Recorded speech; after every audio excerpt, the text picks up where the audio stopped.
Hello everyone, welcome to MM academy. मैं हूं शशांक लखेरा और बिल्कुल ठीक पढ़ रहा आप थंबनेल में कि एनसीईआरटी में सबसे पहले हमको क्या पढ़ना चाहिए। देखो, हाल ही में क्या हुआ कि कई सारे जो मैसेजेस है वो मुझे आए कि सर हमको एनसीईआरटी में सबसे पहले किस चीज़ को जो है पढ़ना चाहिए।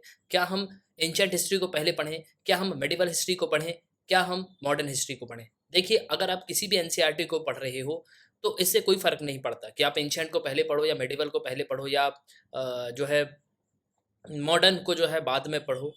लेकिन सबसे इम्पोर्टेंट बात ये है कि अगर आप इनिशियल स्टेज पे हो, मतलब आप बिल्कुल शुरुआत से जो है तैयारी शुरू कर रहे हो, तो आपको 6th से लेकर 10th तक की एनसीईआरटी जो है पढ़ना चाहिए। बिल्कुल शुरुआत अगर आप कर रहे हो, आपके पास काफ़ी ज़्यादा समय है, तो आप 6 से 10 तक की एनसीईआरटी पढ़ सकते हो धीरे-धीरे। लेकिन सबसे इम्पोर्टेंट बात है कि एनसीईआरटी को पढ़ना नहीं है, एनसीईआरटी को आपको समझना है। अगर आप इसको समझ पाओगे, तभी जो है आप आगे बढ़ पाओगे। पढ़ने से कुछ नहीं होता। फॉर एग्ज़ाम्पल, अगर मैं 12th की हिस्ट्री की ही एनसीईआरटी की बात ले लूँ, अगर मैं आपसे पूछ लूँ कि 18th सेंचुरी का सबसे रेनाउंड किंग कौन रहा? तो आप शायद जो है नहीं बता पाओगे। तो मेनली एनसीईआरटी में इस तरीके के जो एक तरीके से जो सवाल है वो आपको खुद जो है यहाँ पे खोजने पड़ेंगे। मतलब खुद ही जो है आपको एनसीईआरटी को बहुत अच्छे से डीप एनालिसिस करना पड़ेगा, तब जो है चीज़ें आपको बिल्कुल यहाँ पे समझ में आएँगी। अब मैं आपसे अगर पूछ लूँ कि चौरा-चौरी कांड क्यों हुआ? ठीक है? तो अगर आप एनसीईआरटी में देखोगे तो सिर्फ़ यहाँ पे मेंशन किया गया कि चौरा-चौरी जो इंसिडेंट है वो हुआ है। लेकिन क्यों हुआ इसके बारे में जो है ज़्यादा चीज़ें मेंशन नहीं करी गई। तो आपको यहाँ पे क्या करना है, इन सब चीज़ों को आपको जो है डीप एनालाइज़ करना है, आपको नेट पे जाके सर्च भी करना है कि आखिरकार ये जो चीज़ें हैं ये क्यों हो रही हैं। नहीं तो आप जो है एनसीईआरटी को बिल्कुल यहाँ पे नहीं समझ पाओगे। एनसीईआरटी को पढ़ना कम है, आपको समझना ज़्यादा है। अब अगर हम बात करें 11th और 12th की एनसीईआरटी की, तो मैं बिल्कुल रिकमेंड नहीं करूँगा कि आप नई एनसीईआरटी पढ़ो। नई एनसीईआरटी में उतनी ज़्यादा डिटेल आपको बिल्कुल भी देखने को नहीं मिलेगी। पर्सनली मैंने 11th 12th की एनसीईआरटी देखी है। शॉप पे गया भी, मैंने हिस्ट्री की जो है एनसीईआरटी देखी। मैं एनसीईआरटी जो है काफ़ी प्रेफ़र करता हूँ, एनसीईआरटी मैं बोलता हूँ पढ़ने के लिए। और जब आप एनसीईआरटी कंप्लीट कर लेंगे तब जो है आपको आगे की बुक्स जो है पढ़ना चाहिए। लेकिन शुरुआत में आपको एनसीईआरटी जो है बिल्कुल पढ़ना ही है। लेकिन 11th 12th की एनसीईआरटी आपको जब पढ़ना है, जब आपके पास जो है कम समय हो। ठीक है? अगर आप शुरुआत आपके पास 3-4 साल हैं, अभी आप ग्रेजुएशन आपका चल रहा है, आपके पास 2-3 साल है, तो आप आराम से 6 से जो है शुरू कर सकते हो।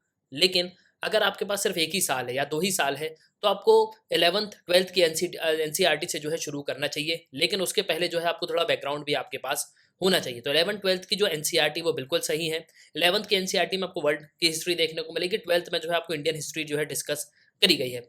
लेकिन 11th और 12th की एनसीईआरटी जो है पढ़ना बहुत ज़्यादा ज़रूरी है, और इसको सबसे इम्पोर्टेंट बात होती है कि आपको समझना।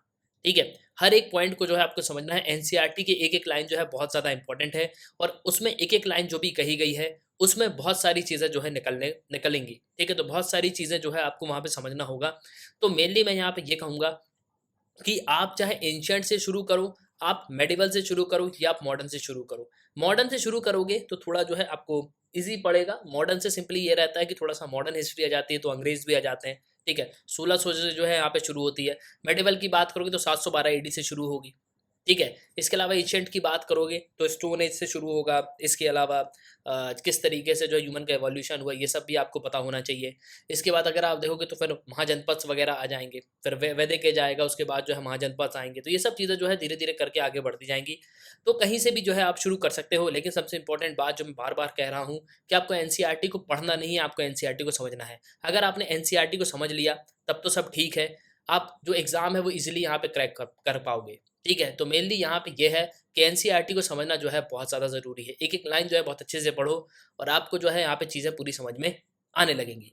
तो आई होप कि आपको जो है आपके जो सवाल है कि हमको एनसीईआरटी में सबसे पहले क्या पढ़ना चाहिए, उसका जो जवाब है वो यहाँ पे मिल गया होगा। ऐसा कोई मैंडेटरी नहीं है कि आप एंशिएंट पहले पढ़ो तभी मेडिवल समझ में आएगी, मेडिवल पढ़ोगे तो मॉडर्न समझ में आएगी।